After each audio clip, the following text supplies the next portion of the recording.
Shalom Ubracha, que le bon Dieu vous protège et vous donne la santé, la joie.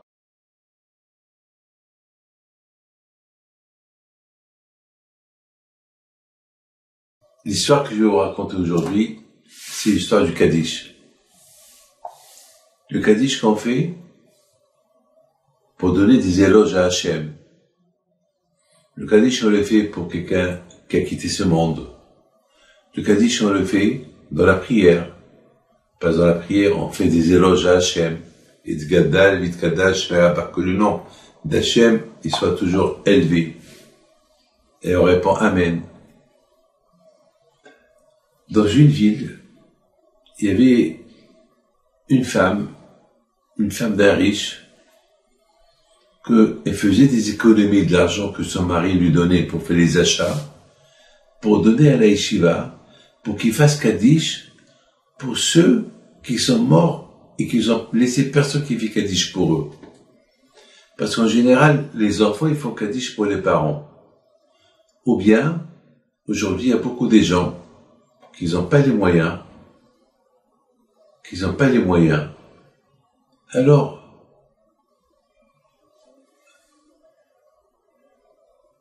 qu'est-ce qu'ils font? Ils vont demander un service à quelqu'un. Je t'en prie, est-ce que tu peux faire, je dois voyager, est-ce que tu peux faire Kaddish pour mon père, pour ma mère, pour ma sœur? Je sais pas. Mais il y a déjà des pauvres qui n'ont pas d'argent du tout. Ils n'ont pas laissé des enfants. Ou les enfants, ils sont pas religieux. Ils font même pas Kaddish. Et les pauvres, vous savez, Kaddish, c'est important. Lorsque quelqu'un meurt, le Kaddish, ça l'aide à monter à Gan Eden. Lorsque le fils, il fait Kaddish pour son père, ou quelqu'un, ou un proche, ou un ami, vous savez, moi, beaucoup de fois, je fais Kaddish pour des gens. C'est pas nécessaire que je fais Kaddish pour mon père, ma mère, que j'ai pas. Beaucoup de fois, je fais Kaddish pour des gens, que je sais qu'ils ont personne qui fait Kaddish pour eux. D'ailleurs, la semaine dernière, c'était l'Aïloula de Rabbi Raphaël Pindo, et lui, il n'a pas laissé des enfants, donc je devais voyager, donc j'ai dit à des gens de faire Kaddish de ma place à sa mémoire.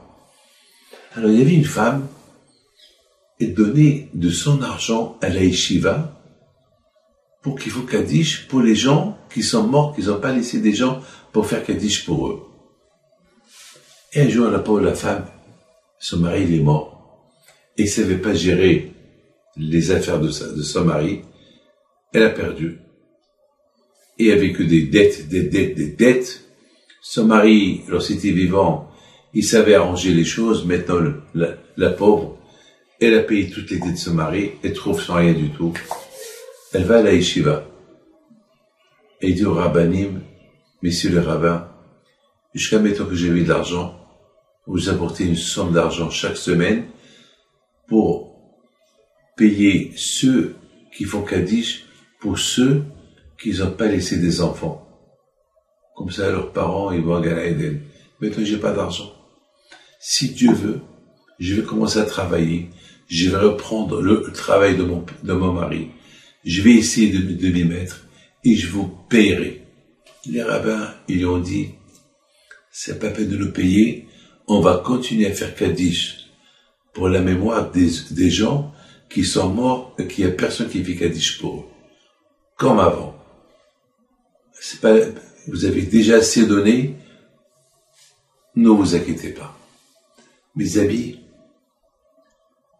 quelques années plus tard, ces deux filles ont grandi. Elles vont se marier. Elle n'a pas d'argent. Elle n'a pas réussi à réussir dans le business de son mari. La pauvre, elle était comme une folle. Elle priait à Hachem, Hachem, aide-moi à trouver une bonne panassa. Aide-moi quelqu'un qui m'aide pour payer le mariage de mes filles. Si j'ai pas d'argent, comment je vais faire? Comment je vais les marier? Hachem, please, s'il te plaît. Et un vieux qui passe.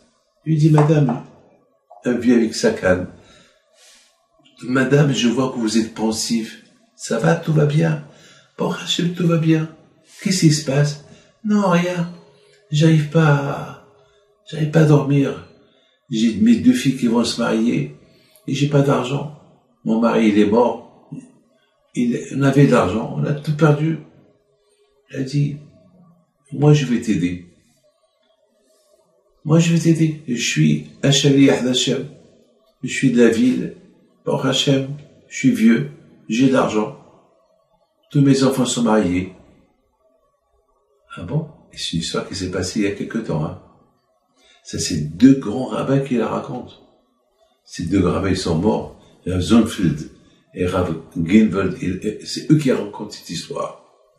Alors finalement, il s'est passé que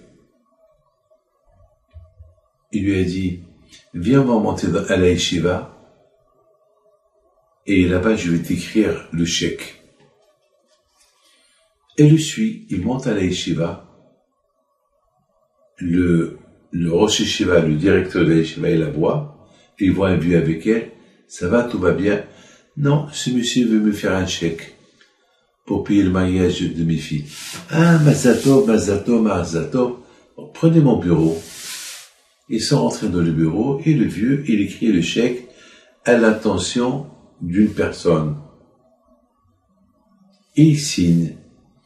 Et le vieux, il dit au rabbin, ça vous dérange pas de signer avec moi comme quoi vous êtes témoin que vous avez vu, c'est moi qui ai signé ce chèque. Et je m'appelle Pam Pam Pam. Ils ont signé. Alors, mais ils ont dit au vieux, mais s'il y a nos signatures sur le chèque, il va pas être accepté le chèque. Non, non, il va l'accepter. C'est mon fils. D'accord. Ils ont signé. Lui, il a signé. Et il y avait là-bas la somme. Très belle somme. La vieille, la femme, elle prend le chèque. Elle va à la banque. Elle rentre à la banque. Elle donne le chèque, qui est un peu bizarre. Un chèque où il y a là-bas 3 signatures. Au secrétaire, au guichet. Le guichet voit le chèque, il regarde la femme, il se lève, il va chez le directeur, tape à la porte, il rentre, il donne le chèque. Le directeur, il voit le chèque, il s'évanouit. Vite, ils l'ont réveillé. Qu'est-ce qui se passe? Appelez-moi la femme. Ben, la femme, elle est dehors, elle attend qu'on lui donne l'argent. Appelez-la. Elle rentre. Madame, qui vous a signé ce chèque? Ben, elle raconte toute l'histoire. Et je peux voir les 2 signatures, les 2 personnes qui ont témoigné l'écriture de ce chèque. Oui, ils sont à la yeshiva. Je peux aller les chercher. Elle va à la yeshiva. Elle demande aux 2 témoins de venir. Il leur a dit, faites-moi plaisir. C'est pour marier mes filles. Avec tout le bien qu'elle leur a fait, ils sont partis avec elle. Et le directeur de la banque, il leur a dit, vous avez vu le monsieur signer ce chèque? Oui. Et si je vous montre sa photo, vous allez le reconnaître? Oui. Alors, il fait rentrer la femme dans un bureau. Il y avait là-bas une grande photo d'un monsieur. Et il lui dit, c'est lui. C'est lui qui m'a signé le chèque. C'est lui. C'est lui. Il apporte, il appelle le rabbin, un autre rabbin qui rentre. Ah ben oui, c'est lui qu'on a vu hier. Très bien. Il appelle le 3e. Dès qu'il rentre, ah ben oui, c'est lui. C'est lui qui a signé le chèque. Il leur a dit, écoutez, hier soir, j'ai rêvé mon père. Il me dit, demain, je vais t'envoyer une femme que grâce à elle, je suis à Gan Eden. Toi, mon fils, je t'ai laissé beaucoup d'argent. Tu m'as oublié que tu n'as jamais fait Kaddish pour moi et elle, et payer les gens pour faire Kaddish pour moi. Et beaucoup de gens comme moi, ils ont eu la place à Gan Eden grâce à elle. Elle doit marier ses 2 filles. Et je lui ai signé un chèque. Il y a là-bas 2 rabbins qui ont signé avec moi. Alors, reçois les biens, donne à la femme ce qu'il y a dans le chèque, donne au rabbin l'argent pour la yeshiva, et supporte-les à partir de maintenant. Alors, il avait une grande écheva. Il a compris que la vie, Il y a une vie après la mort. Des histoires comme cela, je les connais. J'en connais plein. Mais il faut savoir que il y a, on travaille dans ce monde-là, après 120 ans pour l'autre monde. Que les échos des tzadikim soient avec vous, Amen, Keratzon. À bientôt.